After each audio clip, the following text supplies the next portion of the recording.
हाथों लिया है।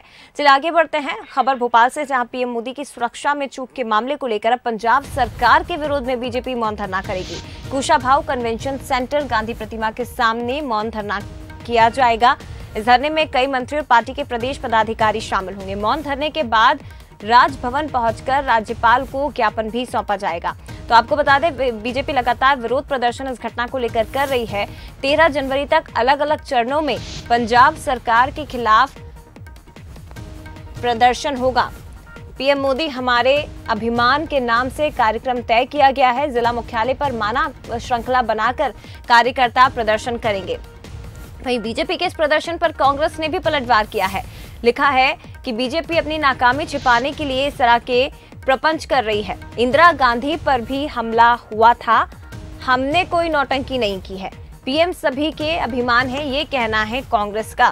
तो आपको बता दें, पंजाब के फिरोजपुर में घटनाएं, उसके बाद अब सियासत तेज हो गई है।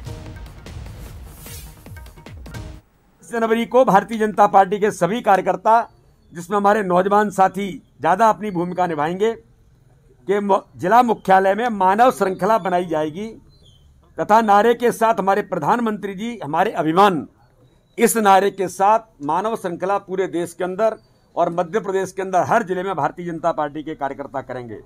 10 जनवरी को ही डॉक्टर बाबा साहब अम्बेडकर जी की प्रतिमा के नीचे 2 घंटे का धरना हमारे अनुसूचित जाति मोर्चे के द्वारा इस बात के लिए कि लोकतंत्र एवं संविधान को ध्वस्त करने वाली कांग्रेस पार्टी के विरुद्ध जिला स्तर पर यह अभियान हमारी भारतीय जनता पार्टी के अनुसूचित जनजाति मोर्चा लेगा।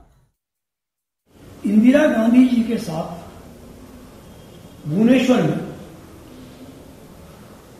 ईंट फेंकी थी, उनकी नाक में फ्रैक्चर हुआ। वो उसके बाद ब्लड पोस्ट ही नहीं, सभा में भाषण दिया, फिर कोलकाता में वहां उन्होंने भाषण दिया। दूसरे दिन उनकी नाक की सर्जरी हुई। तब भूकंप नहीं आया था देश में। जब माननीय नरेंद्र मोदी जी खुद 23 अप्रैल 2009 को गुजरात के मुख्यमंत्री थे और डॉक्टर मनमोहन सिंह जी तत्कालीन प्रधानमंत्री की सभा में एक युवक ने जूता फेंका था, तब नरेंद्र मोदी जी को हटाने की मुख्यमंत्री पद से किसी ने बात नहीं की। चलिए इसी खबर पर ज्यादा चर्चा हम करेंगे। 2 खास मेहमान फोन लाइन पर जुड़ गए हैं। सनवर पटेल जी, बीजेपी प्रवक्ता, फोन लाइन पर हमारे साथ जुड़े हैं। इसके साथ ही योगेश यादव जी, कांग्रेस प्रवक्ता, हमारे साथ जुड़े हुए हैं। आप दोनों का बहुत स्वागत है सर। सनवर पटेल जी, सबसे पहले मैं आपके पास ही आना चाहूंगी। सुप्रीम कोर्ट इस मामले में सुनवाई कर रहा है। केंद्रीय गृह मंत्रालय की टीम फिरोजपुर पहुंची, वो इस मामले में जांच कर रही है, लेकिन बीजेपी की ओर से लगातार विरोध प्रदर्शन किया जा रहा है। क्या मुद्दा बनाया जा रहा है इस पूरे घटनाक्रम को? नहीं जया जी, इसको आप मुद्दे की नजर से मत देखिए। यहाँ बहुत ही स्पष्ट है, एक तो विरोध करने का संवैधानिक अधिकार है भारतीय जनता पार्टी को जी।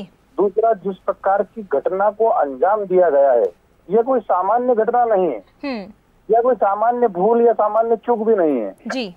आज प्रधानमंत्री, जैसा अभी हमारे प्रदेश अध्यक्ष जी ने कहा है कि प्रधानमंत्री हमारा अभिमान है, वो राष्ट्र का गौरव है। और आज ऐसे नेता, ऐसे वैश्विक नेता, जिनको जो विश्व में सबसे लोकप्रिय नेता हैं जी, ऐसे नेता को इस तरह से षड्यंत्र करना उसके खिलाफ, या जिस प्रकार की घटना घटी है, तो उस पर रोष जो है वो स्वाभाविक बात है। और भारतीय जनता पार्टी इस पूरे घटनाक्रम को जिस प्रकार से ले रही है, उसमें कहीं राजनीतिक चश्मे या अन्य किसी प्रकार से देखने की जरूरत नहीं है। यह एक परिवार का भाव है और राष्ट्र के प्रति समर्पण का भाव है। और जो नेता हमारे अभिमान के प्रतीक हैं, उनके खिलाफ अगर इस प्रकार की कोई दुर्घटना घटेगी जी, तो भारतीय जनता पार्टी सब एक साथ खड़े होगी। और आपने उसी कड़ी में देखा होगा कि कल सभी मंदिरों में जो है वो पाठ हुए हैं। और खास करके उज्जैन के महाकालेश्वर मंदिर में खुद हमारे प्रदेश अध्यक्ष जी नहीं सनवर पटेल जी, लेकिन आप जो प्रदर्शन कर रहे हैं, कल महामृत्युंजय का जाप भी किया गया था। कांग्रेस का तो ये कहना है कि बीजेपी अपनी नाकामी छिपा रही है और इसीलिए ये प्रपंच किए जा रहे हैं।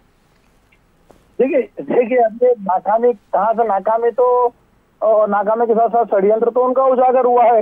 अब इसमें नाकामी कहाँ से आ गई? भाजपा की, भारतीय जनता पार्टी तो सजग रहने वाली पार्टी है, सतर्क रहने वाली पार्टी है, जी। सक्रिय रहने वाली पार्टी है, 24 घंटे 365 दिन सक्रिय मोड में रहती है।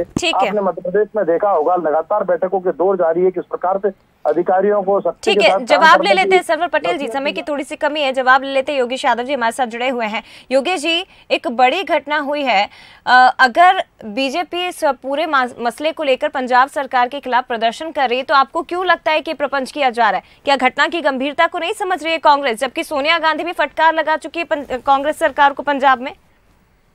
देखिए, बिल्कुल प्रपंच इसलिए कहा जाएगा कि भारतीय जनता पार्टी के पास कोई बुनियादी मुद्दे तो है नहीं। इनका पास ना महंगाई का मुद्दा है, ना बेरोजगारी का मुद्दा है। मुद्दे हैं तो देश को बेचने का मुद्दा है, देश में बेरोजगारी बढ़ाने के मुद्दे। अब इनके पास जब ये सत्तारूढ़ हुए थे 2014 में और 2019 में, तो इनके एक मुद्दे पर ये सत्तारूढ़ हुए हैं कि इन्होंने कांग्रेस की आलोचना की है। भारत की सबसे मजबूत प्रजातांत्रिक पार्टी, जिसने देश को आजादी के पहले आजादी दी और उसके बाद आजाद भारत को एक सदृढ़ भारत बनाने में कांग्रेस का योगदान विश्व में सर्वव्यापी है, आप अच्छी तरह जानते हैं। और कांग्रेस का जो कद है वहां तक ये लोग पहुंच नहीं पाते हैं, तो सुबह उठते हैं और कांग्रेस की क्या बहाने से आलोचना की जाए सिर्फ एक मुद्दा रहता है। अब इस मुद्दे में पूरी तरीके से सच सामने आ गया है और स्पष्ट होते जा रहा है। पहले नरेंद्र मोदी जी जल्दबाजी में कह गए कि मुख्यमंत्री जी मैं सकुशल लौट गया, लेकिन उनके ही बयान पर उनको जिस तरीके से आप यहाँ पर ट्रोल हुए हैं और सामने स्थिति आ रही है। नहीं योगेश यादव जी, लेकिन इस मामले को लेकर तो सुप्रीम कोर्ट ने भी टिप्पणी की है ना, रेयरेस्ट ऑफ द रेयर की श्रेणी में इस मामले को रखा गया है। सोनिया गांधी ने भी पंजाब सरकार को कहा है कि सख्त से सख्त एक्शन लिया जाए इस पूरे मामले को लेकर। बिल्कुल, सोनिया जी ने एक महान नेता का परिचय दिया है। भाई वो प्रधानमंत्री भारतीय जनता पार्टी के नहीं है, वो सारे देश के प्रधानमंत्री है, वो हम सबके प्रधानमंत्री। और प्रधानमंत्री का गौरव, प्रधानमंत्री का सम्मान इस देश भारत माता की अस्मिता का प्रतीक होता है और वही बड़प्पन सोनिया जी ने दिखाया है। और सुप्रीम कोर्ट की टिप्पणी या इससे पहले ही सीएम अपनी तरफ से एक कमेटी घोषित कर चुके हैं पूर्व जज के आधार पर, और सीएम खुद कह रहे हैं कि केसीसी चौक हुई है तो उस पर हम वो करेंगे, उसका अन्वेषण करेंगे। लेकिन ये बात भी सामने आ रही है कि एसपीजी को पहले से सूचना थी, एसपीजी को रात के 3 बजे सूचना दी गई थी। मुख्यमंत्री जी के द्वारा भारत के गृह मंत्री अमित शाह से लगातार 3 बार संपर्क हुआ था, ये सूचना रात के 3 बजे मिल गई थी। उसके बाद आप जब आपका वहां से आप काफिला लौट रहा था तो आप उसके बाद हेलीकॉप्टर से जा सकते थे, इसलिए नहीं गए कि जो 1 लाख की आम सभा की आपने बात कही थी वहां 700 लोग उपस्थित नहीं थे, तो आप ठीक है। लेकिन इस मसले पर अभी तो जांच चल रही है योगेश यादव जी, सरवर पटेल जी, और सुप्रीम कोर्ट भी टिप्पणी कर चुकी है। हालांकि सुनवाई अभी भी जारी है, आगे देखना होगा क्या कुछ इस मसले पर होता है। लेकिन देखिए, सियासत शुरू हो चुकी है। कांग्रेस इस मामले को लेकर बीजेपी पर प्रपंच करने का आरोप लगा रही है, तो बीजेपी अब इस मसले को लेकर मौन धरना करेगी। कल महामृत्युंजय का जाप किया गया और अब मौन धरना दिया जाएगा। धन्यवाद आपका सरवर पटेल जी, योगेश यादव जी, हमारे साथ जुड़ने के लिए।